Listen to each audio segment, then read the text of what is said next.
Continuing to follow breaking news now. Wildfire danger spreading across Middle Tennessee. Crews from 6 counties have spent close to almost a full day battling a fire south of McMinnville. This morning, people left their homes in the Isha community of Warren County. We loaded up our animals, and we got friends at the bottom, and they're helping us load up and get everything out. But the fire department came. They were really great and just said, hey, it's time. A local fire department in Warren County is now open to evacuees. Several churches have also offered to take people in who have decided to leave their homes.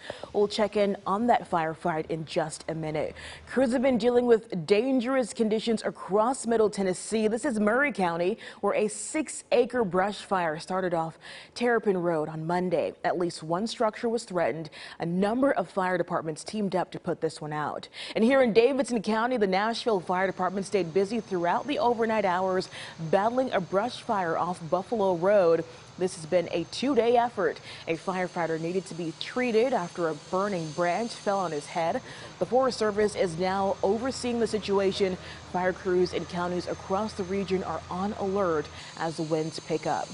Let's get back to Warren County now, where Black Hawk helicopters have just arrived to help with this fire containment effort. Elizabeth Lane is near the command post. She's been talking with people who are evacuating. Elizabeth.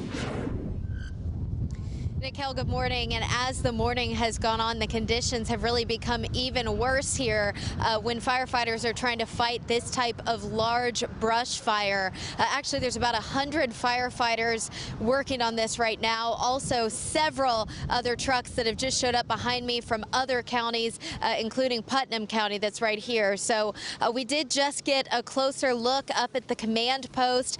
The sheriff estimating that this fire is burning about 100 acres at this point. It's down in the gorge, so that certainly makes it challenging because the terrain is just really steep and of course wooded in this area. Lots of dry leaves, so it's just the perfect conditions for this type of fire. We're actually told this morning that the sheriff's office evacuated about 40 to 50 locations. So they don't have an exact count on the number of people that were forced to evacuate, but they stopped by 40 to 50 houses. And we heard from one of those people living on Eagle's Nest that was forced to pack up and leave.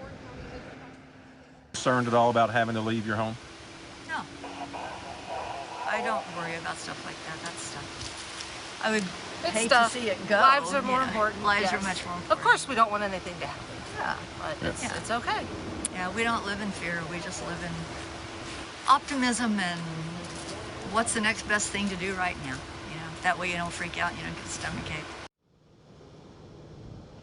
And authorities actually did identify a suspect who they believe is responsible for starting this fire in these conditions. They weren't able to give any update on what the circumstances or the motivation might have been just yet, but their work continues at this hour. They say they're really hopeful that these strong winds picking up don't make this any worse. They're also hoping that that rain in the forecast could come to this area maybe a little bit more soon than it's expected. Reporting live in Warren County, Elizabeth Lane, News 2.